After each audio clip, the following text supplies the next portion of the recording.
après-midi. Merci Eric alias Fox. C'est na Idriss, ce sont mes attachés de presse, mes conseillers en communication. D'abord, je vous souhaite la bienvenue ici.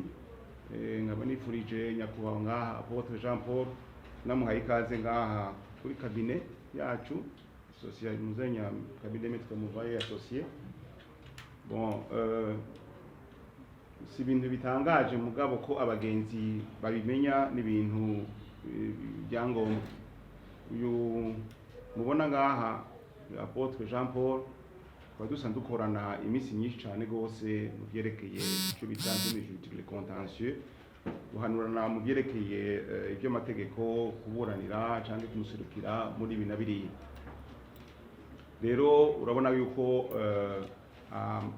bonsoma abanga menshi cyane gose n'akazi akora ni kenshi, hariho abazomukenera bakamukena kugira ngo abazwe cyangwa bamenyeshe ibi na biriya. Abo rero bamukenye il voudrait bien s'adresser à notre cabinet. Nico twashatse ko officialiser no munsi n'ejo bundi bamubuze batuturondere twebwe kugira ngo tutunganye ibi na biriya. Ngaha rero nkuko mubizi natwe turabantu dufise akazi kenshi cyane, n'akaryo kugira ngo hamwe ngo tubura cyangwa tuseruka abo tufashanya amabanga yo ngaha muri cabinet Maître Muvayo associé. Nibajya batatu mubona ngaha, abandi bamufatiriwe.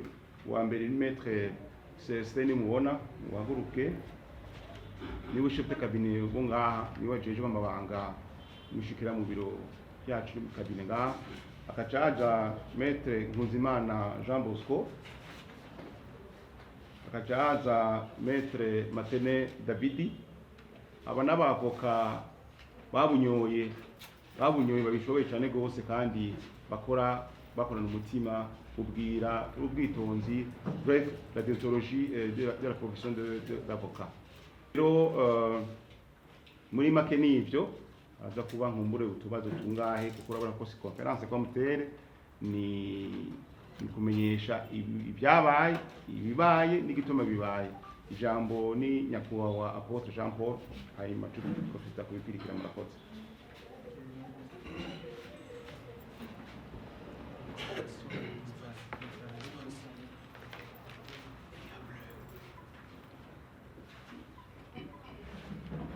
Murakoze cyane.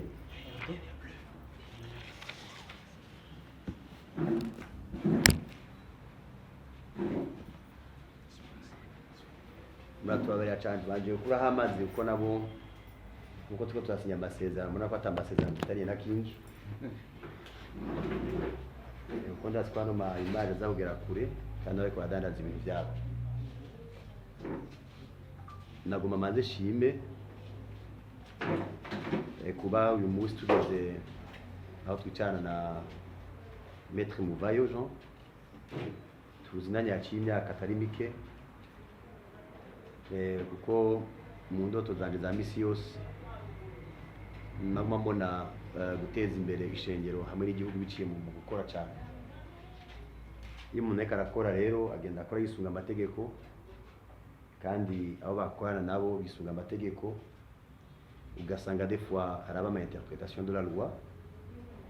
Ico gihe rero umuntu agenda akenera hirya no hino abantu bashobora kugenda bamuhanura juridiquement, kandi bagenda banamurienta kugira ngo atava asanga yaguye mu ruzi agwita ikiziba. Kandi hari n'igihe usanga muri ubuzi bwacu dukora, haba mu mashengero, haba iby'imipira cyangwa kwisumamwo, ugasanga abantu baguteye muri ubu na kuriya. Iyo rero udahuye n'umuntu ashobora gukonsera juridiquement, urashobora ugasanga bihuse kuburana cyangwa gushwana, ugasanga ahombye akacanga kandi. Kandi turamaze kubona yuko mino misi abantu kubera wirana kw'amarezo sociaux ibiki, abantu bashobora kuza bakonona izina ry'umuntu utazi iyo byavuye, utazi uko byagenze, maze ugasanga buri mwanya abantu mal intentionnés vraiment barakwagirira ibintu que tu ne connais pas toi-même pour des intérêts commerciaux kugira ngo baduze views umuntu akaza atagufashe ikintu na kimwe sans commentaire sans ni quoi ukiretrouva uri mwibarabara n'ibindi bitandukanye mugabo je ne sais pas si les cabinets sont à la hauteur mugabo nous avons voulu que bimwe mu bikorwa byacu bya misi yose c'est vrai que twakora comme abakonseiller comme ibyo bya contentieux nabyo turabona nanjye tukaza kubina zoba iyo bibaye bon turahanuza vaut mieux prévenir que guérir avant turamutelefona tukamubaza ibi na biriya twobigenza gute avoka mubona ngaha bakatubwira kugira ngo ibintu bigende neza no munsi personnellement numva ari ntambwe nteye kugira ngo ashobore gusinya amasezerano d'une façon officielle twadukorana bitari officialisé d'une façon officielle kugira ngo byose bigende neza mu buryo bugaragara kandi bushobora gufasha buri muntu wese rero Maître Muvayo ndanezerewe kubona bifashe inzira nziza nk'iyi nyuma yacu ndabona hariho balance isigura equité isigura peut-être je sais pas de gutungana ndabona amafoto yacu yego ndabona tout ce qui est derrière nous abantu akomakomeye amafoto meza je nagomba muno rugendo rwiza dutanguye iyi kabine yacu yanyu izodufasha dushigikire itwayitura yego dushigikire ze ikurikirana ibyo tuzoyihereza kugira ngo ukore biriho na biriya yego nimwadufata neza tuzobwira n'abandi ko mwadufashe neza tuzobwira n'abandi ko mwadufashe neza ikindi kandi nuko twemereye kabine ya Maître Muvayo yuko muri kuba tugenda turakora haba imwe na imwe mu bikorwa ibi na biriya iyi kabine izogenda iragaragara haba mu malink dukoresha haba rimwe na rimwe mu mafoto tugenda turagira iyo bibaye ngombwa kugira ngo bigaragare ko ibintu bizagenda neza ahandi no ngerageza gusozera nuko muri buno buzima abantu bose bariko barakora babizogira un cabinet d'avocat conseil un cabinet ishobora guhagarara muri ico gihe hari n'igihe wanagomba umuntu aba yibaza ko tumufitiye iki na kiriya canke abona ko hariho des litiges maintenant turaboriencer publiquement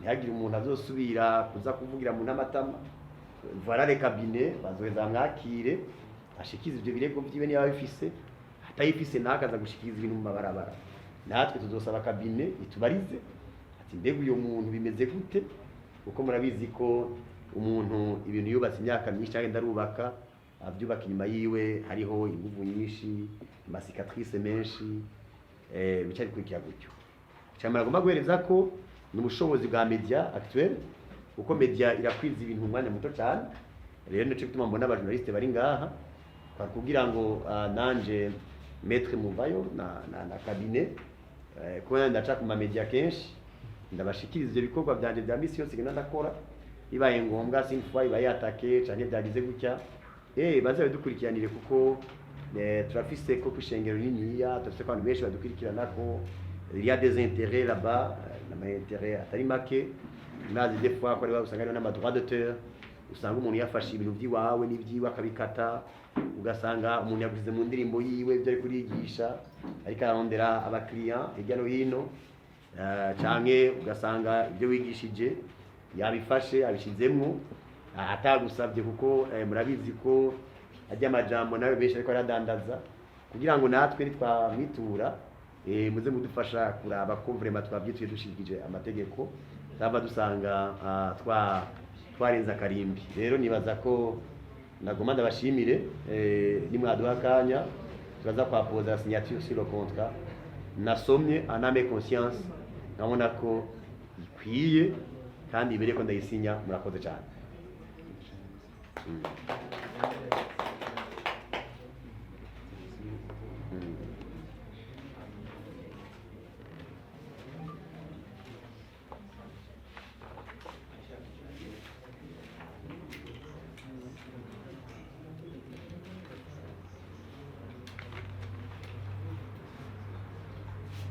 Le quartier.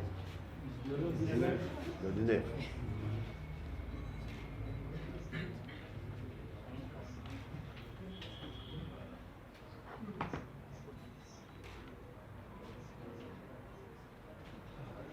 Thank you.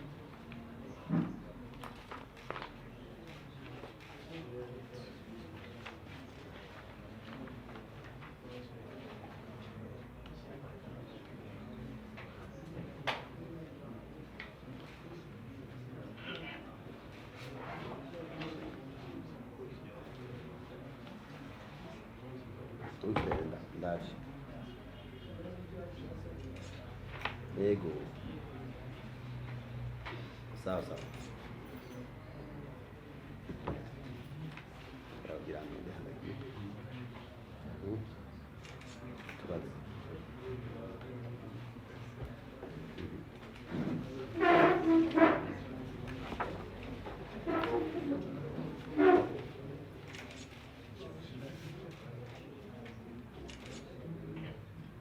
Ça va les amis?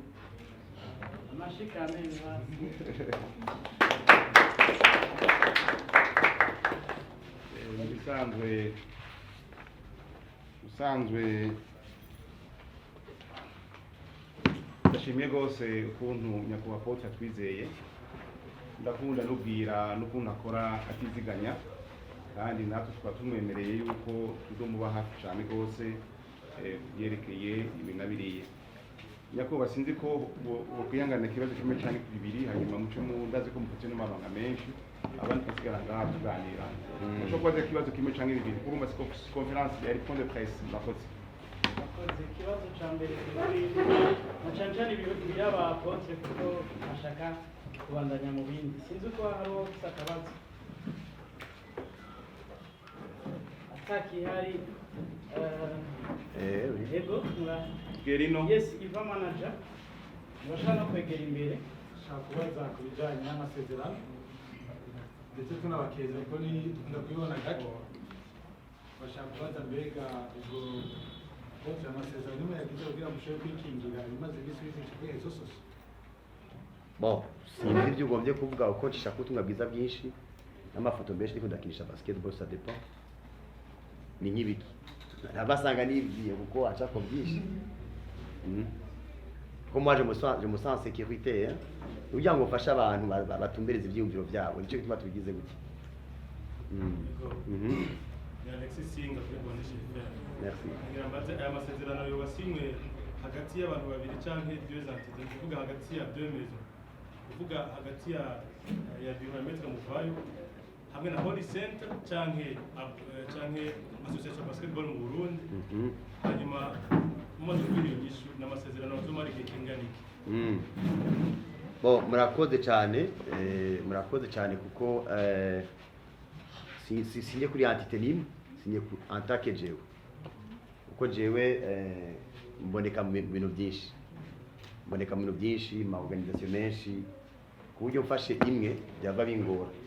Ngaho bwa mbere ndakeneye quand même un conseiller juridique abwiza ku byo ndiko ndakora, shaka kwicara ari rencontre ngomba sinye canke ibintu biriya akamfasha kuraba ko by'ukuri bikwije amategeko y'igihugu. Kigira kabiri umwanya bizoma mana ko tabwiye n'ibindani twafashe kubigumya n'umwibanga hagati mitwebwe kugira ngo abantu bazave babandanya bakurikiza imyanya uko sentwe barabatiye contrat zigomba zihere. Reka yo tuge turahaba canke ejo canke abandi mu buryo bwa marketing bace baza ayandi ma cabinet atangure kwipanga ati ujya mwavuganye ibi mwasinyana imyaka iyi n'iyi bace baza kutubaza. Akenshi les termes de contrat nibaza ko ziba ziri secrètes. Bon, c'est ce que je pense, ziba ziri secrètes. Ngaho kwa kugira ngo tubere ko bibaye byanditse ko ngatwe bibereka mugasoma hejuru ni ibindi bisigaye nibaza ko ari umwe. Yego. Cyanyuma kuko Yego murakoze cyane rwose. Ikibazo canje nza kugira bishaka umuvyeyi wacu Maître Muvayo Jean. Icyambere kwanza ndumwe mu bafashijwe n'ubuntu bwanyu n'umutima w'ikigongo musanzwe mufise, reka ndavyature ndabivuge cyane imbere ya Apotre. Maître Muvayo n'umuntu afasha urwaruka cyane rwose kandi cyane. Ikibazo nagomba kubaza Maître Muvayo nivyo ntibisa, ariko nibaza neza ko byogira ico bifashije urwaruka muri bino bihe turimo. Ni ibihe bidasanzwe aho urwaruka usanga aruca mu bibazo byinshi bitandukanye. Hari abo tubona abafungwa, mu bibazo bitandukanye abaririmbyi tukabona bako barafungwa ariko ndifuza yuko boba ari n'akajambo kamwe botekerera urwaruka nk'umuvyeyi yamangufi urwaruka murakoze.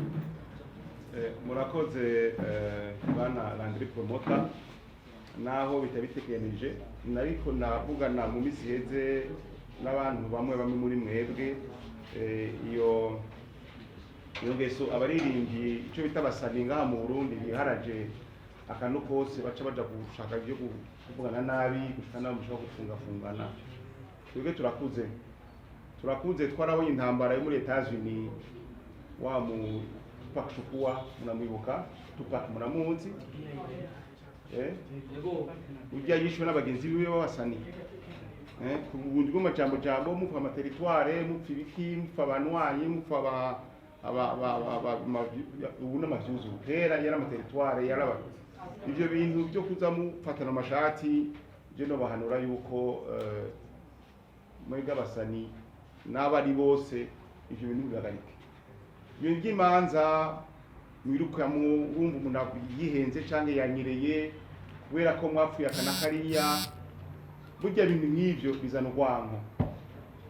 Rero narinzi ko misizo nzobahamagara muraba cadre de concertation mushinga mwenyene imbere yuko mwitura urubanza ubanze mukije hagati mukivugane murabe kumwe mugitorera umuti, kuko hari ikintu umuntu akora udashobora gusubiza inyuma ugasanga hari urwango rume rubi cane rwose mupfiki mupfubusa machi ya chuki kama watu wa imani wabagamba katu chote ni marubanza kitu ni problem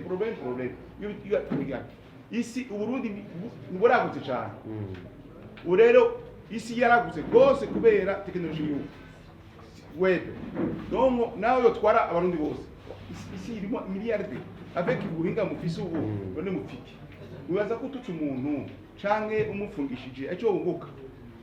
Bref avec apo tumuherekeze gatoya ndagarutse ico kihindukira byashitse hari uwo nabari benturo nambayinde nari mu bitaro n'uyo muntu nawe mu rugo ndabahanure ivyo bintu mbireke nimubireke kandi kuneza yanyu mwese si ufunze sudafunzwe ibyo nimubireke turagarutse ku byo bintu. murakoze nanjye nashaka nsozere ino point of press murabona ko twakoreye ku mwanya ntituranageza n'umwanya twari twateguye muravye kuri horaire ariko sinogenda nk'abajiji mwakoze cyane Apotre mwavuze ati umuntu wese arakwiye kugira umwavoka tuze turarondera abavuka mu gihe dushikiwe nk'ikibazo murazi Olege Landry Promoter niyo mpamvu twese nk'uko mwabivuze na je ubwanje nahisemo kabine ya Maître Jean Muvayo n'abandi turabaha ikaze ariko hari ikibazo kimwe kugwaruka ntihenze mushobora kuba muri n'abanyagisagara mwese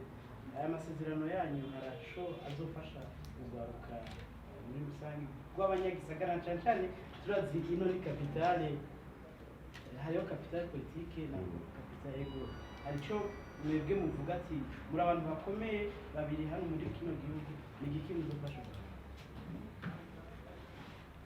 bo je ari gihe bavuga ngo ndakomeye ikintu ukomeye kwisi cyo nyene n'Imana ndahindagurika naho ibindi byose ni mwanya ibanza byose ugeze mu biza kwigwanira. Jewe mvuga Karusi hano bavuga ko ndi Gisagara ndavuga Karusi nibyo marambwira abantu kugira ngo umuntu agere ngaha igenda navuga nabyo ko nabaye umugoyi yanju. Rero aha hantu umuntu yari karaca bya parcours utuntu amaze kugera ko abari kwa neema ya Mungu bari kwa neema ya Mungu. Rero iyo umaze kubigera ko biba bisaba yuko ukukura amakosa ukwa nabimenya mugu umaze gukura abakura baba benshi kugira rero ngo nkokura amakosa umaze gukura usubire kwisuka ukwiye kubonda abantu baguhanura hakiri kare. Abeco no bwira abanyagisagara ndakimaze nk'umwanya kandi benshi bakunda kungitiranya ko ndonga kandi ndonga nyene ngo ndi Murundi. Ico no babwira nibareke vraiment kugira ikintu cinziko wakona fisinzi ikintu cinziko uva umuntu akira umubonye afise akamodokari gatoyi karina RAV4 saumva ngo abantu bagiye kuzimu byari mu kuzimu na nini ahadi naho bagataba kubeshira ngo yisha abantu ivya abantu ibintu sans preuve kubera nawe petetre nawe abyifuza kubishikako ahubwo nibaza ko ikintu bo developa gusumba byose ari gushigikirana. Hanyuma iyo umuntu yabaye promoted murabona abandi baririmbyi aho bageze usanga banahana amasoko kubera bari kwabona igihugu imbere yabo. Nibaza ko umurundi cyangwa umupastori cyangwa umudandaza ateye imbere hari iteka ry'igihugu riba riri imbere, hari iteka ry'igihugu riba riri imbere. Rero mubone niba ari umujournaliste niba ari naka ndaraba nk'abaririmbyi iyo bari kwarimba nk'indirimbo ugasanga ise nk'ama views nka 20 million. Ayo ma views deja abantu bayiraba bose barabona nko ma image y'igihugu yabo bantu ugasanga bamaze kumenyekana. Ama reference ariko baratanga nubise mutanga abanyamerika. Rero nimwashigikirana bashobora gutanga ama reference y'amazina yanyu ahana hariya maze igihugu ikamenyekana ahana hajya. Icyanyuma numva novuga hagati y'abajene nuko mwese afise aspiration yiwe hari inzira yamaze guca. Iyo nzira rero n'indimbo nimufise indirimbo zimwe nyimbo mwaririmba muri no style udashikikira undi muri dia style apana kuguma abantu bariko barapondana ahubwo twaye stage no musi nazo mutwara hirya yejo mukunde competition kuko hari abantu benshi bavuga ngo uno musi yantsinze twe muri basketball kugira ngo uno musi bagukubita ejo nabo kabakubita ahigeje nabo kabakubita abayimvyi rero umuntu agutsinze uno musi umenga isiraheze hari n'abagenda bagakreya abantu batukana bakabashira mu Kamenge undi akabashira hariya undi akabashira hariya hagatangwa kweshanda ama message bazanye muri groupe abonye ivyo yanditse nibaza ko mu kwikoncentra si de composition si kwiterambere nivyo novuga. Icyanyuma nyuma noshikiriza umenye ko isi tugaye isi ni yugaye yibera ngaha abari muri East Africa barayibona uni mugiye ngwana abandi tugigwa n'abarundi gusa tigangwa n'isi yose dukora ibintu byiza ibintu bisukuye ibintu biteye imbere muri wose amafaranga nimwe yaje yose mwibuke kuziganiriza umwuga murakoze. akanyuma ndagenda babire yuko Apotre ndamukunda kubera yuko il vient de loin nanje burya je viens de loin jewe yavuze ico yabaye kera jewe mu buhungiro muri Kongo nigize kuba umuntu w'umwikorezi kugira ngo nonke minerval kuri ishuri secondaire kugira ngo nonke amafaranga kuri ishuri secondaire mu buhungiro ngaha muri mwebwe n'abantu meshi murafisi yo muva abavyeyi mugabo mu buhungiro urabona ko ukuntu yakoze ivyo byose bituma umuntu agira ubwira n'umwete wo kurondera ubuzima. Hari abantu ubona umuntu ngo ahagaze gutya ntibamenye background y'ubuzima n'ivyo yaciyemo. Ibintu baciye mu buzima birakubaka urumva birakubaka kumva ko jewe mfite imyaka 14 ndondera amafaranga kuriha minerval ibintu bihambaye cyane gose. Iyo mpamvu dusaza dukora rero tusunga amategeko tusunga Imana tusunga igihugu niyo mpamvu ubona Imana ibana iduhezagira murakoze kandi ama interview araza gukurikira reka tumureke ariko kamwe deja turi mu gihugu gifise amategeko aduhana n'amategeko twanyira rero aduhana yadukingira nakaye ka mumba hotera abaririmbyi ko kubera muri 2005 hari amategeko akingira abaririmbyi bashobora kugira ngo ntabwo mwatahuye yuko muza kurondera mu conseil juridique kugira mushobore kugira ku nyungu zanyu n'ugize kuza kubivuma ko mumenye ingene mushobora kukingira namwe nka Apotre n'umukozi w'Imana afise ingoma iki ni cyaje kintu ubona bokwereka abandi baririmbyi amabangirwa bafunze ku buryo nabone bo kwijukira kurondera nk'aba conseil juridique bene abo bamenye amategeko yotuma nabone bashobora kwiteza imbere. Je sinzi ko sinzi turavango nili nesa senyorera rwa yo iteko imaze kujaho n'ubugisha kugirengagiza. Iyo ugiye mu mwuga ubanza umenye yuko uyo mwuga atari we wenyene kandi usama amategeko akabugenga. Aho rero ifo kurondera abantu bazi amategeko bazi kwinterpreta ko amategeko araba interprete beaucoup plus bagufasha. Ibindi vraiment kubera hari hantu ngiye jewe murabizi ko twama twahuye tugana ama interview nejo nzoyaba muwe kandi abasabe umuntu wese cyakora agikore atagomba gusambura abandi je yakonda kandi agasubiyemo kigira kabiri ashira igihugu imbere n'inyungu rusange z'abantu bose yagira umuntu agomba gukora ibintu kugira ngo asubize inyuma abandi nacaye cyane akaba ari abantu bakwitangiye imbere mubigire ko uko ivyo bakoze kera byatumye igihugu gitera imbere n'abandi batera imbere hanyuma abagusumbya experience mushigikirane kugira ngo byose bigende neza bikunze naho utanga ufise umuntu agufasha nata amafaranga ufise uteye imbere azokora ko yakubereye umuvyeyi murakoze. Yeah. Ego murakoze cyane turabashimiye ko mwitavye ariko amaniterview arashaka kubandanya hari umusore ngaha yitwa Oleg ni umuhungu director wa Mutanga ashobora gucaza ngaha bakamuyagisha sinzi ko hari akajambo ashaka kuvuga turacafise ibibazo tubaza mutanga ego reka tumurekure Apotre abandanye Apotre murakoze cyane Jeje. Yesu ashimwe. Amen. Nane mfashe ijambo nk'umuririmbyi w'umurundi rimaze iminsi mbona federasiyo y'umupira w'amaguru utumira abaririmbyi mu kwigisha abantu. Muri ico gihe rero twashaka kubaza muri federasiyo ya basket eske ivyo bintu bizobonekaho ndazi yuko ivyo bintu bibayeho abaririmbyi muri ndazi murafise ingufu z'uko abaririmbyi b'abarundi batera imbere muri ico gihe tuzohakura agafana nibaze yuko ibyo bintu muri federasiyo ya basket mwoduhamagaza tukaza tukabafasha k'umunezero abantu bazohashurira nibaza yuko hariho bariho tournoi ariko iraba ya Viva murayikurikirana neza mubaze no muri Viva hariho abaririmbyi benshi bazohaca muri ya promotion ya kinyego bita Viva hanyuma we nibuka yaciye ni Estanish mengo yaciye ku terrain de basketball ou déjà basketball yamufashije kugira ngo ashobore kuronka itike mu kana Kinshasa hamwe ajanye na Christian Xavier kugira ngo nabonye ashobore kuronka itike iyo kugendaria so basketball is a family aho umuntu wese is a family aho umuntu wese amambisyo yo ashobora kuba réaliser hari ama-equipment n'ibindi